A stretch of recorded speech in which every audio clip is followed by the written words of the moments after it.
Welcome to another episode of Point Fighter Live with your host, Mike Pombero, as well as Jason Tankson Bourelly. What's up?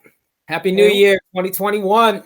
Yes, Happy New Year's, guys. And for the first of the year, we have our special guest here with us.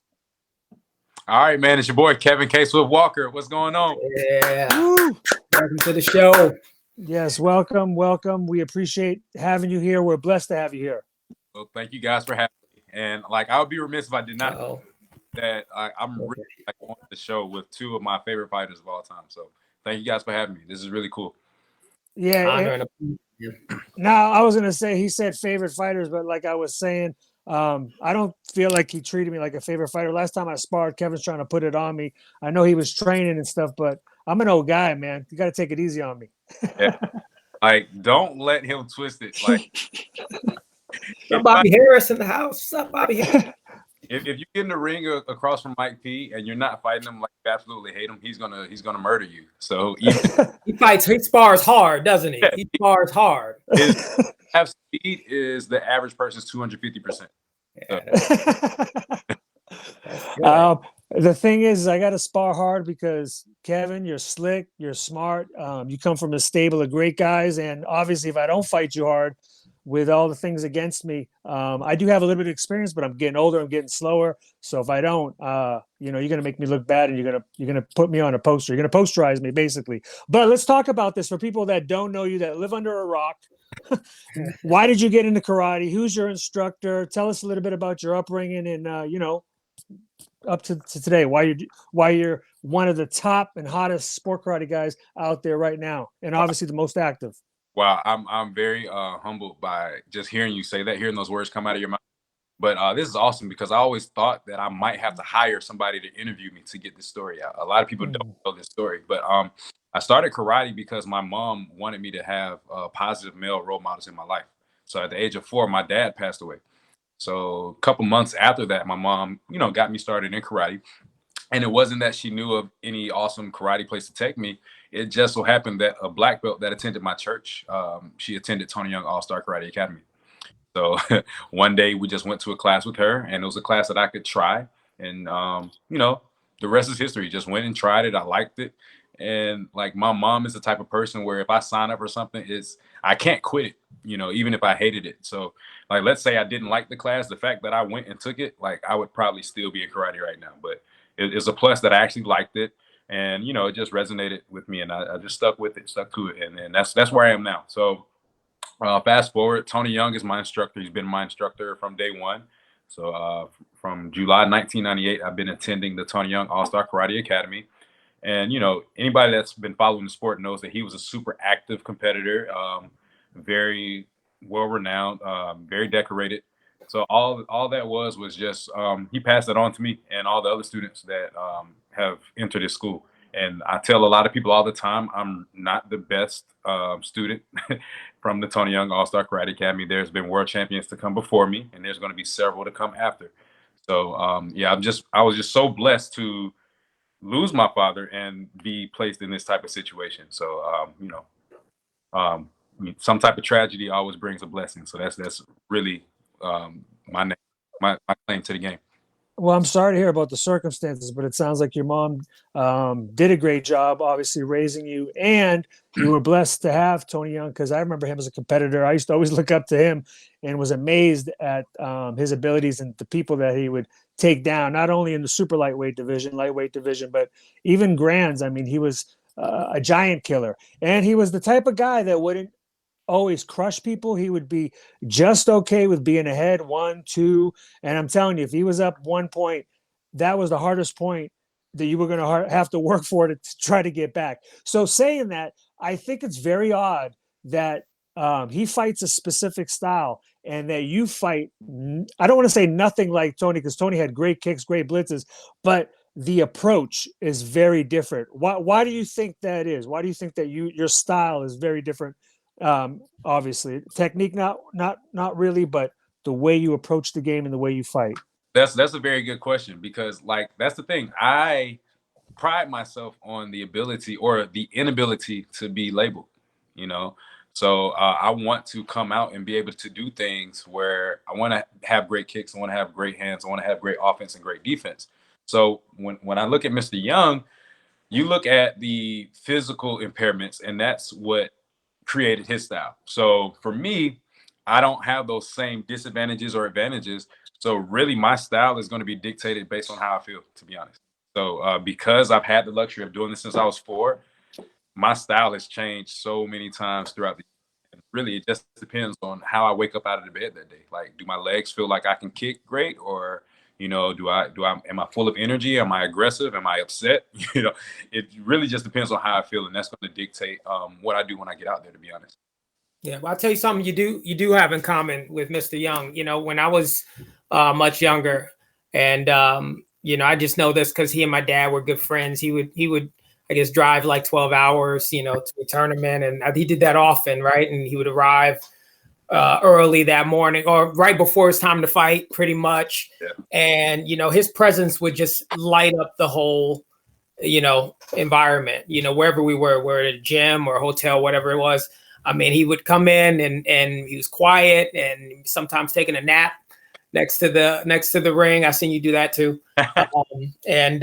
Just get up and just light up the whole environment. Everybody would love watching him. And, not only like I when I was younger, I said, I want to be like him, not just like fight like him, but I want to be like him. He was just such an amazing presence. And I remember you as an underbelt, whether it was in Chicago or various tournaments as it was like a blue belt maybe. And, just a young man, maybe you were, I don't know, 12 or 11 or something like that. And I remember you. I remember watching you fight. I remember, all of that. And I like, I think that it's the same. I remember you for a reason. I think it's because your presence has always been, you've always had an amazing presence. You've always been, whatever it was. I'm not saying that you got it from him or whatever, but that's something that you all have in common. That when Kevin Walker comes in the building, your presence is amazing, man. We love to see you. We love to watch you fight, and just to see you from then to now, man, what an amazing job you've done. We're really proud of you, and love to compete with you too, but super proud of you, man. Thank you. And a lot of people don't know this, but Jason Bourelly, man, this guy was my favorite. Like, no, sorry, Mike. When I started, I told you guys, but for the longest period of time, and I can remember, Jason was always my favorite for the longest, more so than any other athlete, and I don't know if it was keeper speed drills or I don't know, because I used to watch that like I watched it every day. And just going to different tournaments. I remember watching you and Ray battle it out at the Battle of Atlanta, Timeless Times, going to the Battle of Chicagoland. I think my first time going to your dad's tournament had to be like either 01 or 02. Like at this time I was still an underbelt, so it's like a brown belt, and you were there, your brother was there, everybody was there killing it. And I just always wanted to be, that guy's fast, he has awesome kicks, I want to fight just like him. So I literally molded my game for 4 to 5 years, literally just trying to find every Jason fight there was. And I just try to do that. So that's awesome. I appreciate that. I really appreciate that. That's cool coming from you, man. It's an honor. Thank you. Hey, you say he's your favorite, but I thought I just heard kind of like a little piece where he kind of called you out. Said he'd like to fight you. He I did. don't know. No. I said I'd like to compete with you, but I'm proud. Right. I mean, hey, however you want to because we're still competitors. He's a competitor. We're competitors, and I respect him as a competitor. But sometimes when you tell somebody you're proud of them, it's like you're looking over them or something like that. And it's not. I'm just trying to start stuff. I'm messing with you guys. I'm messing with you guys. But in all seriousness, other thing, we were really active too, Kevin. We were, Raymond and I were really active. That was one thing. So you saw us a lot because we were, like 30. At least 30. I mean, that's a lot of tournaments, like 30 tournaments a year. We were hitting, all the tournaments, every circuit, 2 tournaments a weekend. And, see you doing that, man. It's like, man, Yeah, perfect. I wanted to actually mention, so talking about that, with this COVID and everything that went on, and now we're in 2021, what are all the events that you've virtually competed in, attended in personally, not only tournaments, but also like, virtual fight tours and all that stuff? Tell us about how active you were and what you did, even with all this COVID All right. nonsense. Oh, it's COVID. So 2020 was a crazy year, right? 52 weeks in a year. On average, I usually do like 30 tournaments a year. So we're looking at maybe 4 months, the equivalent of 4 months where I'm not fighting, maybe, right? The other 8 months, the other Saturdays that represent those 8 months, I'm fighting somewhere. And sometimes it might be twice in the weekend. So last year, I can remember pretty vividly. This is my first time really thinking about it, but I can remember rather vividly because it was so few in relation to what I'm used to. So to start out the year, we had AKA Warrior Cup. I was supposed to go and do a seminar and a tournament in Italy like the week after, but that got canceled. So we did AKA Warrior Cup. From there, I had to do like another tournament, and then I did like California, then the Irish Open. At the Irish Open, I actually suffered a pretty bad injury. So this is why when they decided to start having events, once COVID hit, I hit it hard because, in Ireland, I really thought like I might not be able to fight at a high level ever again, maybe, because like I really had that severe of an injury. I almost really couldn't walk coming back from the Irish Open. So I was just nursing that injury, and that's when the virus hit. And so the one thing that kept me sane was going outside and just training. So once I was able to kind of run and drill, I was just working like as if I was preparing for a tournament, even though I knew there was not going to be any tournaments coming up for a while. So basically, I just told myself I wanted to be in a tip-top shape so that when they did announce a tournament, I'll be ready. So I was already kind of getting ready for some stuff, and then that's when I got a call from Jesse Ray, and that's when he wanted me to do Virtual Fight Tour 1. And then like not even 3 days after that, I got a text from Alex about the first Pro Point. And some of the details with that, I really wasn't comfortable with because, like, if I'm not mistaken, like I was supposed to fight in Miami, and I really wasn't trying to, go to Florida and fight. So, like, I kind of declined. But we had Virtual Fight Tour, and then just everything else kind of picked up. And the next thing you know, I heard tournaments. And I'm in the process where I actually have properties in Georgia and in Florida. So I was back and forth between Atlanta and Orlando quite a bit, and there just happened to be tournaments here in Florida. So I just happened to be in Florida the weekends of like 2 or 3 tournaments. So I was like, yo, let me go these couple $100 real quick and just see who's out there and mix it up. And it really wasn't even about the competing aspect or making money. I just love to network, especially with the new business that I'm doing.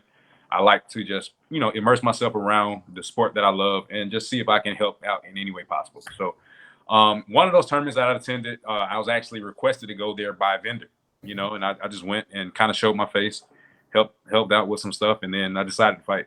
So all in all, we probably did somewhere upwards of 6, but definitely no more than 20 events. So definitely did 2 virtual fight tours, gearing up for Pro Point now. And I did like 3 or 4 tournaments after the Irish Open. So definitely once the pandemic hit, though, we won every grand. So the only blemish on the record after the pandemic was the virtual fight tour, the last fight. So I'm not even going to get into that. Just know the rematch.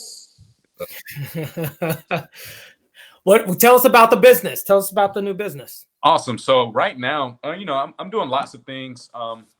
First off, I have my Swift coaching. So for those active and competitive martial artists, I offer like my services. So I have my own curriculum, my own fight curriculum that I willingly share it with the public, but there is a subscription to the Swift coaching. So for a monthly subscription, people have access to me to contact me, ask me any questions that they have. Also break down their films and their fights, as well as I share weekly drills, strength and conditioning techniques, as well as we just have mastermind talks. But the main business that you kind of see me promoting the most, especially if you're on my Instagram, is essentially I've been investing in digital entrepreneur. So I've been investing in the foreign exchange market, been doing some trading. And basically what I do is I help newer people into the space. So you can call me a mentor. I'm still not quite an expert yet because I've been exposed to it, and I've literally applied myself like I did in karate, like 20 hours a day into this pretty much. I'm getting better like exponentially. And I'm so comfortable with my skills that I can actually take somebody who knows nothing about the space and walk them through it and help them be profitable. So when people ask me what I do, I literally make other people money. So It's awesome. yeah, so right now I'm mentoring about 25 people.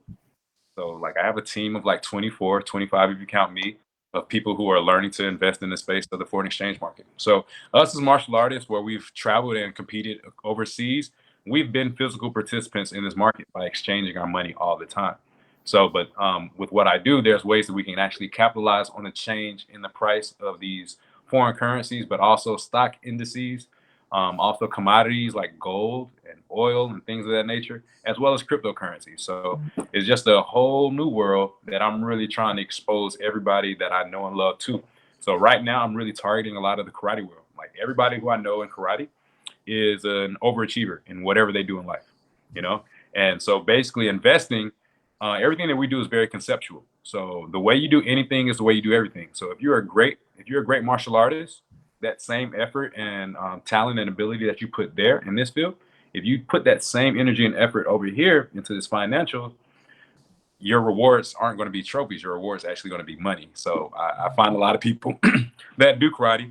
And of course, we all have these addictive personalities. So when I challenge you by giving this new skill set to you, you're going to keep going until you're really good. So right now, like there's like 6 or 7 active competitors that's actually on my team. So, and I'm really excited about really expanding. So yeah, and if we want to talk to you more about that, we contact you on Instagram. Is that Instagram, Facebook, Twitter? Take my phone number. It doesn't matter. 404-809-1579. Just contact me the best way that you know how, and we can rap about it. And that's the thing. I'm not recruiting anybody or anything like that. I just want to expose this skill to as many people as possible, and then people take that information and do with it as they wish. So Yeah, and you went to college. You're a college educated yeah. So as well, right? it's People, I mean, people forget about that. I mean, you're a great athlete. You have a great personality, but I think people forget that you went for a higher education. You're a smart individual to boot, not only in fighting but in a lot of other areas. And you're showing this, and we appreciate you letting us in on this information. But go ahead. What were you going to say? I actually went to the University of Kentucky, like pretty much for this. I was a finance major. So anything dealing with numbers and money, man, and economics, like I'm your guy. That's literally all I do. Great. Like awesome. Well, yeah. Hey, he gave the number, and if not, Kevin Walker, you guys look him up, Instagram, Facebook. He told you all that stuff, and don't forget about the coaching. I mean, as well as that. So ultimately, like we said, both you guys got this coming up, but we got you on the show, so we're not going to talk about Jason today. Yeah, talk about not. That's right. Well, so you got you got Pro Point coming up, and I have that on the 30th. Am I right? January 30th. So we have 8 fighters. I don't know where they are, but I know it's you, Brandon Bilal, Christian Rivas, Nico Negron, Justin Johnson, I think. Justin Johnson, Michael Reyes, Devin Hopper. Yeah. So I mean, there's some good talent there.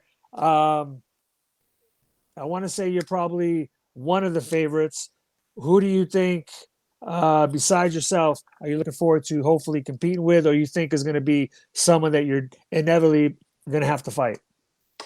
I don't even want to give too much glory to some of the matchups that I know is going to happen, but that second round match is going to be fun. Fighting a good friend of mine. Well, I'm expecting to fight a good friend of mine in the second round, and Devin Hopper. But that final match, I have no idea who I'm going to fight, man. I could fight Justin Johnson. I could fight Christian Rivas. I could fight Nico. I could fight Brandon Bilal. So there's no telling. It's no telling. Yeah, it seems like all the fights have been close. Like most of the fights have been close matches decided by just a few points. So is there anything you're looking with the style of fighting? Is there anything new? Are you training, differently for that, or not to give too much away? Is there anything you're looking forward to as far as, you looking forward to sweeping somebody? I don't know how much I really want to share with this, but I got you. Yep. I was talking with my training partner earlier, and we talked about the difference between the first and the second. The first, very tight but low scoring. The second very tight, but high scoring. So like I really want, and we saw like with Bailey's success, we saw like lots. I don't even want to say aggression, but a lot of activity. So basically, like he just taxed his opponents the whole time, nonstop, right? And then when you looked at Jack, Jack was the most closely represented of point fighting out of everybody the whole time. Like Jack stayed true to what we do, like point. And that's my whole little thing. And I really want to stress this when we get there. The whole idea is it's still a point fight. So I don't care about these combinations that you're throwing. If I want my point.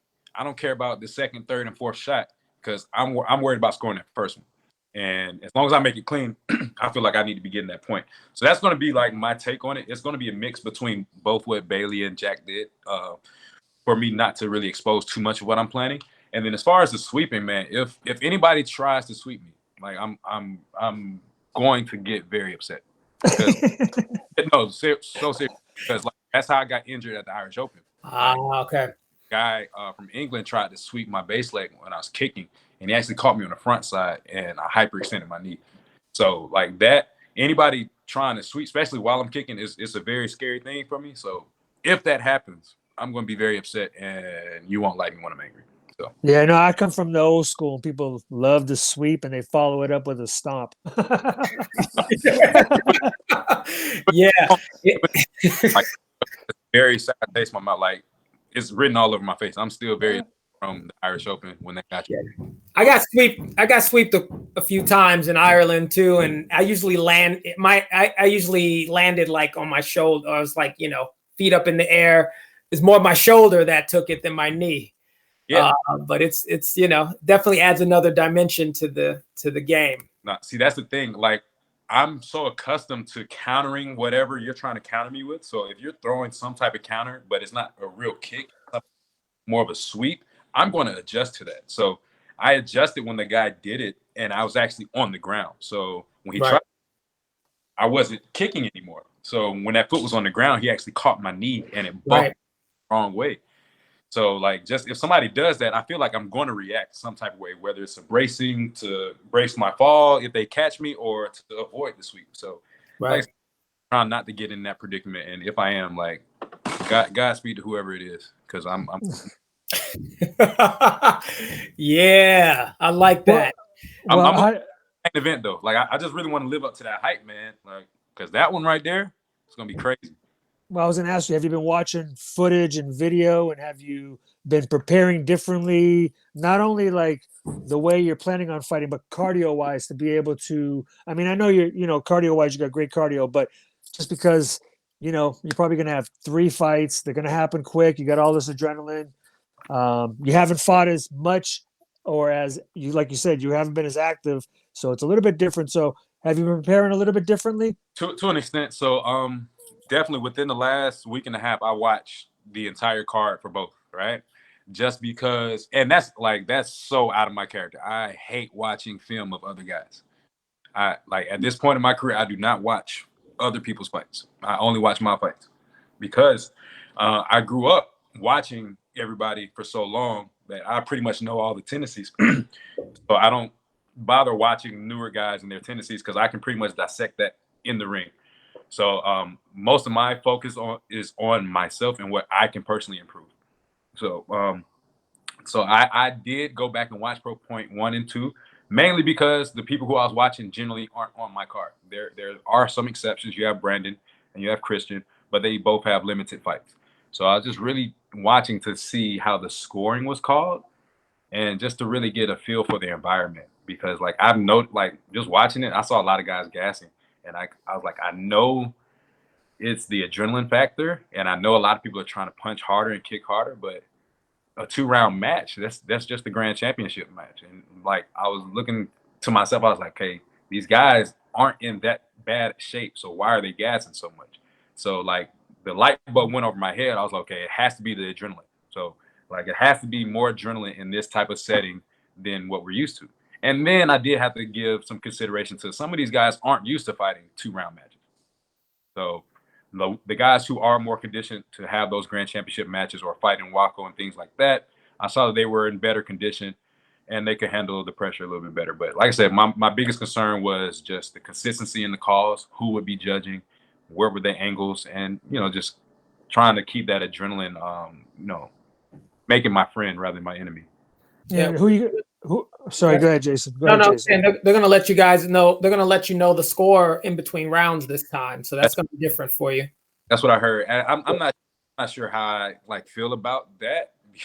Like I don't know. Like I was just telling my training partner earlier, like I'm going to try my best to actually call out the score that I think is the score every time we start. Like at the line, I'm going to be like, all right, it's 1-0, and just try to keep that score in my mind. But when they do announce that at the halftime, I'm not sure what that's going to do. Like the person that's down, you can definitely probably expect them to come out a lot harder. But I don't know. Like, I kind of like the score because I think at least if you're not, let's say if you're not fighting or you're not the first fight, and you get somebody out in front of you, at least you get to see. How the score. You know what I'm saying? Like you said, you just finished saying the first and the second one, you felt they were scored differently. Yeah. At least as a fighter, you get to watch, hopefully somebody else go before you. You see what the score is, you score it yourself, you compare the scores and you say, it's close or it's not close. So I guess they're calling a lot more harder shots or follow-ups or they're calling everything, you know what I mean? But this is what I was going to ask you, because that's one thing that people didn't like. You don't like sweeps. Is there anything else that you didn't like that you think that you'd like to have them change? I know people didn't like last time stepping out with 1 foot. I heard they're changing that now. It's got to be 2 feet. But was there anything else that, that you think they could do differently or that, that you feel that doesn't suit you, or you feel that was pretty much it and they're covering all the loose ends at this point? That's a real tough question to ask me because I'm the type of guy. First, I don't really like to critique much, especially if it's not something that I'm doing, right? Second, the main point is I'm that type of guy where I'm a fighter. So whatever the rules are, I'm going to conform to them. So that you can tell me one set of rules right now, and if we get to coming in a couple weeks and they be like, all right, change the plans, here's what we're going to do, that's fine. That's going to be me. But out of everything, the one thing that I disliked the most, other than not knowing the score, was what I was it's just on my tongue. Oh, like you said, like the going out of bounds thing. Like the second edition, I did not like that. I did not like that. But I felt it broke up the action too much and kind of and took away from some of the entertainment. But I heard, like I said, now it's both feet, and hopefully that'll help out. And hopefully people also learn to circle after they kind of work their counters, so that way they don't get pushed or fall out of bounds and don't get the point. That was the main thing. And then, the first one was the inconsistency with like the power rules. Like somebody threw like an excellent shot in the first one and they got warned for it. Then I saw people throwing weaker shots, but were just happened to miss and they were getting warned for it. So like, I don't know. I just want to see consistency across the board. And like, that's the one thing I want to make sure there's no discrepancies in the scoring. Because like I said, the first card, like the one constant was, okay, the judges like it close. Like they're calling it close regardless. But the first one, it was like, okay, we can barely buy a point because we're seeing scores of like 1-0, 2-0, 3-2. And then in this last card, we saw like 21-17, 19-9. And then that's another thing. I saw way too many draws. Like those fights in the second card, there was not that many draws. Like now, if I'm not mistaken, I think that I don't know if he got to ref all of the fights, but I believe they had Tony Young there as one of the refs. Am I wrong? Tony Young, Ricky Murray. There's a bunch of Atlanta people right there. Am I right? Ricky Murray, I think. Joey Imperatori was one as well. So, you got some solid judges for all three. Like the first 2 cards are pretty good. And in the meeting that I attended, the names that were dropped for this one, I'm pretty confident that they're competent enough to call what they see. And that's my number one gripe with tournaments already. Just the administration of it, the way the judges, like I want a judge to judge a match the way they would want the match to be judged if they were fighting. Like I feel like that's not a lot to ask, You got to have fight. I think you got to have fighters. Period. If you're not a fighter, go have a seat and go watch the fight. If you're not an ex-fighter, not fighters, but they need to be fighters that want to be doing what they're doing. Like they want to judge. Like because too many times I see fighters that just I don't care. I'm just gonna get it done. This guy's supposed to win, so let's make sure he does. Yeah. Or or sometimes a fighter likes a particular style because it's like their style. Yeah. They can't. It's not. I don't think it's always a conscious bias. You know, sometimes the subconscious thing. They're just attracted to a certain style. Yeah. So Seen that. Who are you gonna have in your corner?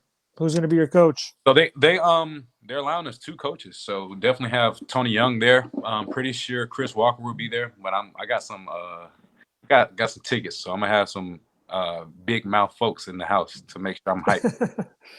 Nice. Hey, well, don't forget also for people besides K-Swift coaching, besides all this new foreign exchange stuff that you can get, you can also support my man January 30th by when you purchase, you put Walker in, you get $5 off, and that money goes to you. So if you're there to go see Kevin, you're there to see him win, you're there to see because you like to see his style, back the guy up. I mean, you can save $5 and you're going to help this guy out and he's going to put on a show for you. So again, anything else that you want, because I don't want to keep you all night, anything else that you wanted to mention that we may have forgot? Because I mean, I'm happy that you've been here, but I know you got that fight coming up.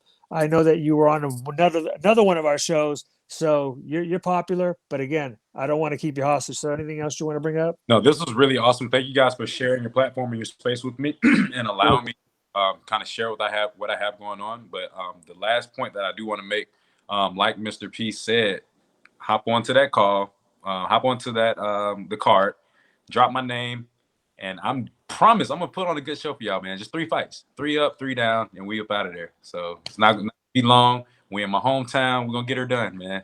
So let's get it. all right. Yeah, I was gonna say I don't want to wish you luck because you don't depend on luck. I know you train hard, so I'm gonna tell you good skills.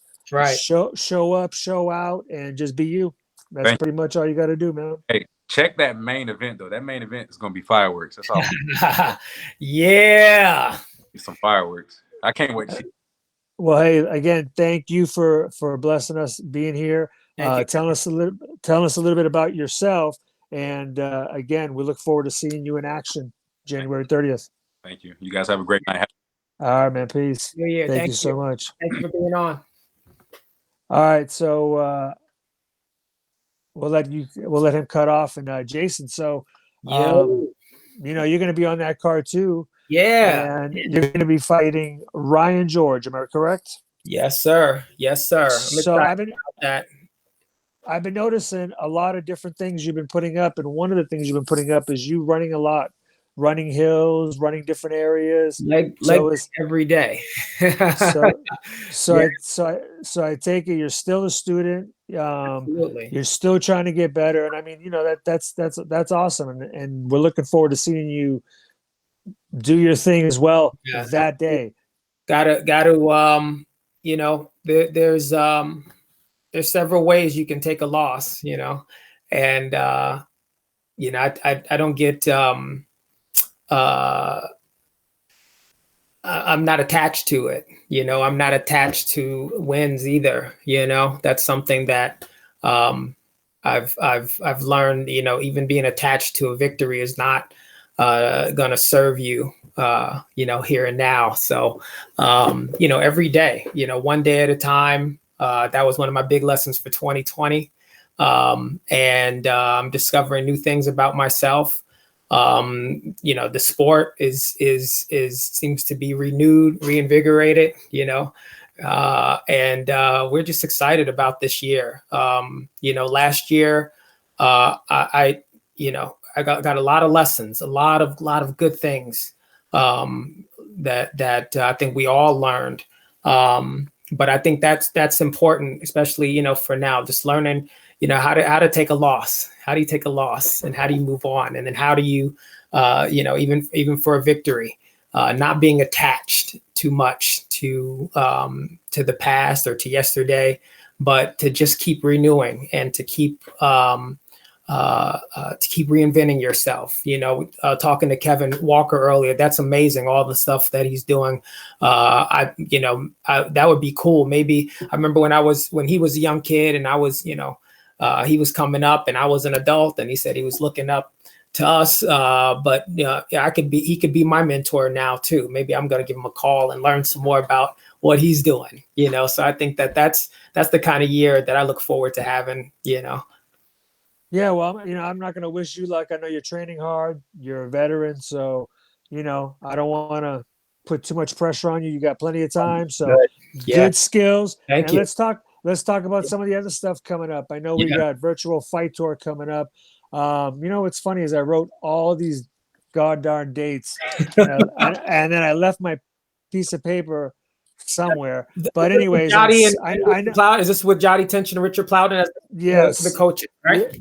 Yes, and I believe, if I'm not mistaken, I'm going to go off the top of my head. I could be wrong with dates, so don't kill me. But I believe on January 11th, I believe it's 7:30 p.m.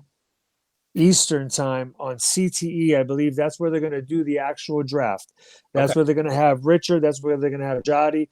All the people that submitted the videos, they're going to go ahead and make their actual picks. Okay. I believe, if I'm not mistaken, I think it's then a week prior to Pro Point on the 23rd is when they're going to actually do the team events. I believe it will be, again, the 23rd, and I believe that's going to be also at 7. And besides the team events, once they have all those people assembled and they fight each other and they figure who's the best coach and who put together the best team, they're going to also have Ben Stewart fight against Anthony Merrick, which should also be another great fight. So there's a lot of awesome stuff coming up in sport karate. Besides heavyweights. You think it's going to be fireworks? You think they're going to be hitting hard? What do you think?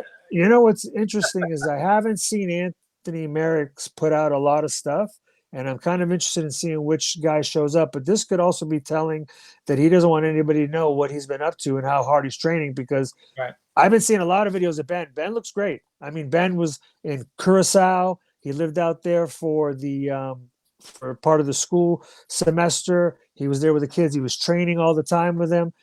And then he's just continued and kept it going. And he looks pretty good. I mean, he looks light on his feet. He's a big guy. He looks in good shape, and he looks motivated. And he's trained with some of the best. He's done some big events. There's no reason why he can't do good. The question is, again, I haven't seen Anthony, and I'm kind of curious to see how he's going to be. But I think it's going to be a great fight. I'm looking forward to it.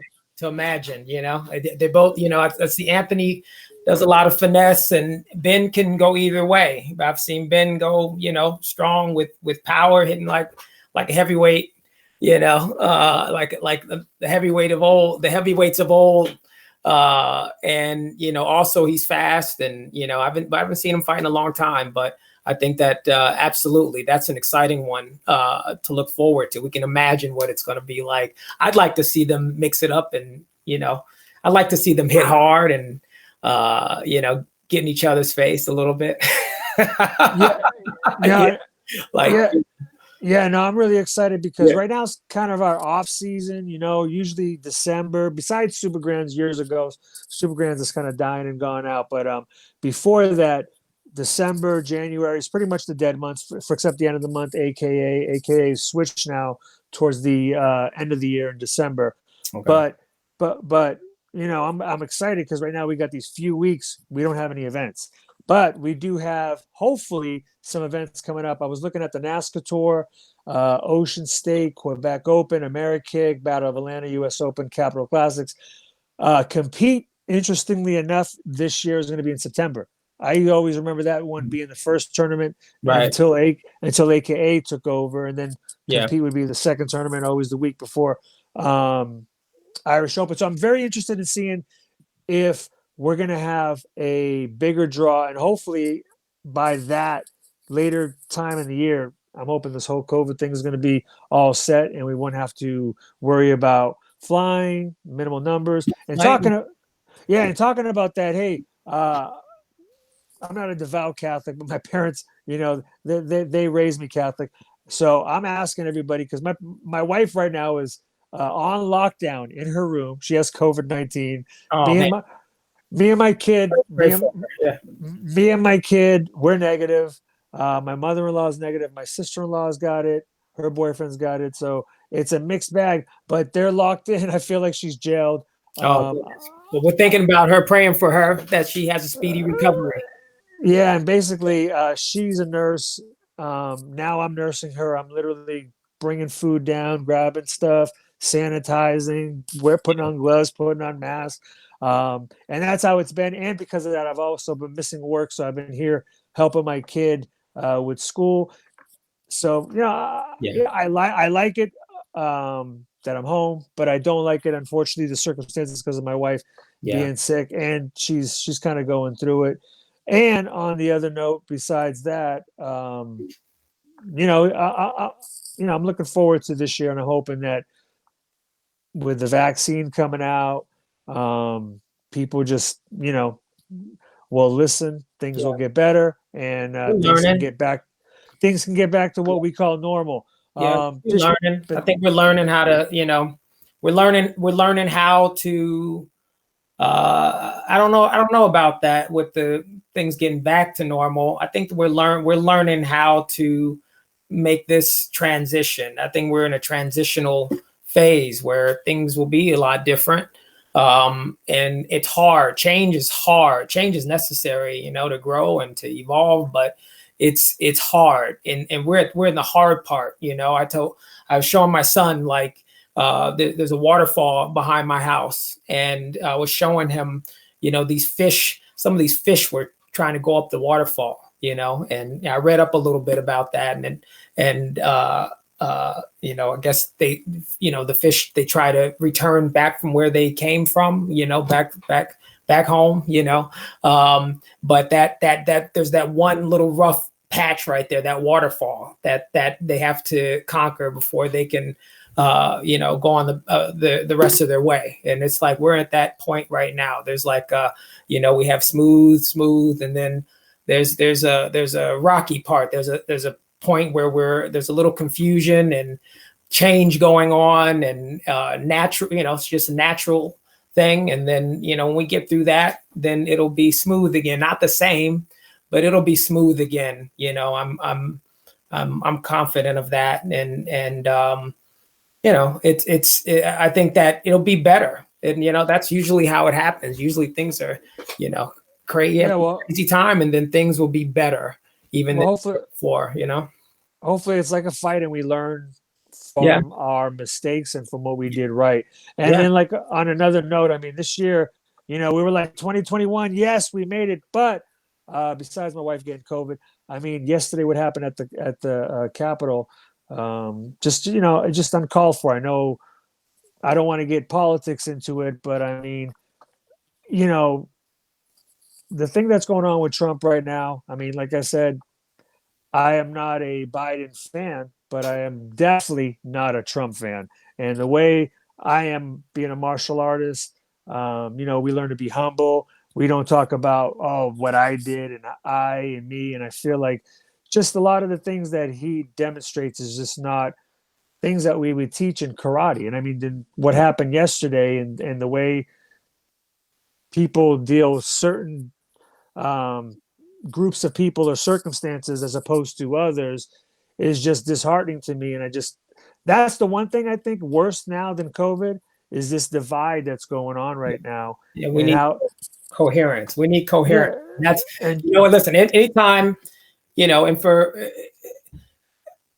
how do you get there, right? And you have, people on two sides, emotional and sticking to their side, and all of that. But it's going to come down to, coherence, and what's going to get us there. If I push this person, they're going to push back, and that's good. We can do that all day. We can do it back and forth. And regardless of what God you follow, what religion, but I ultimately think it comes down to your principles, your honor, your ethics, your morals, how you are as a person.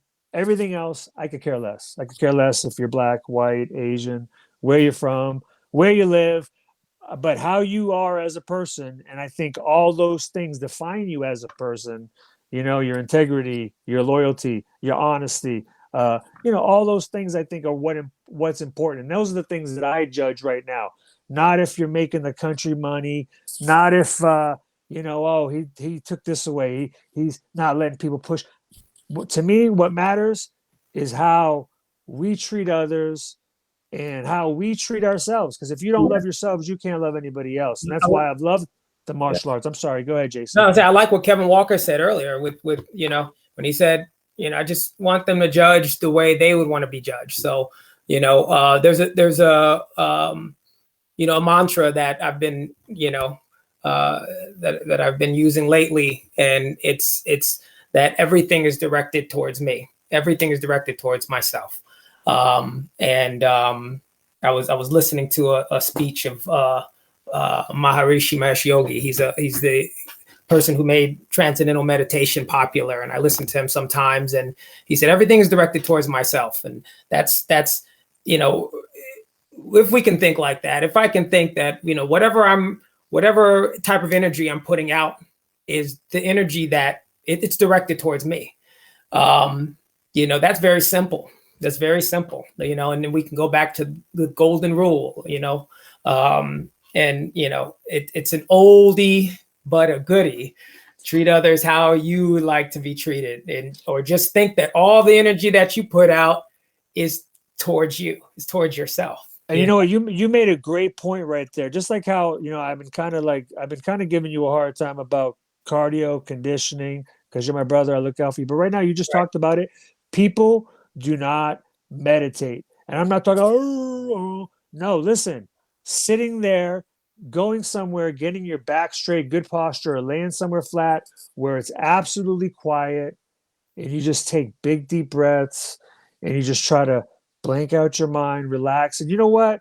Actually, right now on Netflix, there's a how to meditate. I mean, I don't work for Netflix. They don't pay me, but check it out. I thought it was really cool because it kind of, I don't think it's always, no one's treated fairly all the time, but ultimately we can control how we react to how people do us wrong or do us right. Absolutely. And ultimately that's what you got to control. And I think meditation is key. You got to self-reflect. You got to be able to control yourself. You got to think about how you react to things, and you got to, just like a fight, you got to think about what could I have done differently? By getting angry, is this going to make this better, or is this actually adding fuel, to the situation? And again, you made a great point. Meditation is something that I think that everybody's missing. I'm not pushing any guru or any specific, but just meditating, getting away from everybody else, self-reflecting on yourself, thinking about situations that happened that day, how you could have went about it better, to be a better person. By you being better, you're making others around better. Because like you said, what you take in or what you put out is what you get back as well. It's that energy. Yeah, you have absolutely. The meditation gives you, it's a reset, and it's, what we talked about earlier. You don't have to be attached to, we get really attached, especially emotionally, to so many things, and we turn on that television and forget about it. You got to reset and give yourself a restart, or even my new thing this year is to drink water. Water's pure, drink water, and to go to bed early. That's another way you kind of reset. It's kind of like, in addition to meditation, go to bed early, before it gets to, what are the club hours? The club hours are 10 to 2, right? Those are like the most important hours to sleep. So, something when you get older, I'm like looking at all the days I used to go to the club, and I'm like, man, I was missing a lot of good sleep, during the important hours, so, but it's a time now, how many, did you have trouble sleeping like during like 2020, like with everything? Did you have like my schedule was so off, my son, everybody I knew, their schedules were just so off. They were up late, couldn't sleep and all that stuff. Were you experiencing that? I live that Cali life, man. I go to bed late and I wake up early. Yeah. I mean, even the birds couldn't sleep. Did you experience the birds singing like in the middle, like when it was still dark, like I do have one that comes around every once in a while, but it's usually a certain time of the year, and he pisses me off. But yes, every once in a while. But no, but like I said, I think those things are important. Absolutely. And the one thing I do miss, and again, I'm not trying to make this a Trump bashing fest or nothing like that. I'm actually trying to make it the opposite. I'm trying to talk about things that we can do to better ourselves and better people around you. And the one thing I definitely miss is community. I miss community. I miss where everybody was like looking out, and if somebody else's kid did something, I took it upon myself to like tell that kid in a righteous way, because if mom wasn't paying attention, or because I mean that's what's important. I think community, raising people right, and also setting good examples, and the people that are in high spots need to be setting good examples. And that's the only thing I'm disappointed on. And again, like I said, I want to end up on a good note about positivity, meditation, things that you and I were talking about, and that's about it. So I could go south, but I don't want to. Not today. No, but I today. like it. I think that I think as fighters, it's that title right there. Just say I'm a fighter. That entails a lot of things, and a lot of times the fight is just. There's so many different viewpoints and different ways of looking at things, in the relative field, there's so many things, but the unified field is, that's where it would be nice if that dominated, it'd be nice for us to head in that direction right now. And as fighters, that's, I think we've been through so many circumstances, so many different, our whole career it's can be a metaphor for that. I mean, we've dealt with it. We've been through the ups and downs, and we've learned, like we talked about earlier, how to take a loss and move on, and how to take a victory and move on, and enjoy life. So I appreciate you, and I appreciate that topic, and I appreciate us. I appreciate us joining tonight and doing the show. This was awesome. I wasn't sure if we were going to do it or not today until I heard from you guys, and I was really happy because when I don't do the show, I miss it. I had 1 page of notes, nothing on the back. Usually I'm more ready, but I think you've had a lot going on. Yeah. But I think also, we've been doing this for a little bit, and just like fighters, we get better at it. I mean, I think we're becoming a little bit more organic, and, I think, again, we're about sport martial arts, so I don't want to cover politics and other topics, but if I can kind of relate it to martial arts, and, that's kind of I think what we did right there. Because like I said, bottom line, we're martial arts instructors as well as competitors, and the things that we teach our kids, I think is very important because they are our future. Yes. And I think community is important, being humble, loyal, all these things that I haven't seen a good example of. And again, I'm not bashing anybody. I'm just pointing out what I'm seeing and what I'd like to see more of, and things that I miss. So, hey, we've done an hour. I think we're pretty good. Is there anything that you would like to mention that I haven't mentioned? Or it was awesome to be with you again tonight, brother. It was awesome to have Kevin Walker on the show. He had a lot of good, I mean, so many great things he shared with us tonight, and can't wait to see you next week, man. Yeah, no, on top of Kevin Walker, he's what we need more of. Yeah. He's a great personality. He's not only a good martial artist, but his personality is great. He's infectious. Love to hear him talk. And he's an educated kid. He knows a lot of stuff. So that's right. Yeah, reach out to him for all you guys. If you missed us, replay the show. We left his number. He's on Instagram. He's got a whole bunch of things going on. But again, you guys are fighting January 30th. Let's not forget about that. Yeah. But hey, man, until next week, man, love you. And peace out. Peace. All right, man. See you, sir. Peace.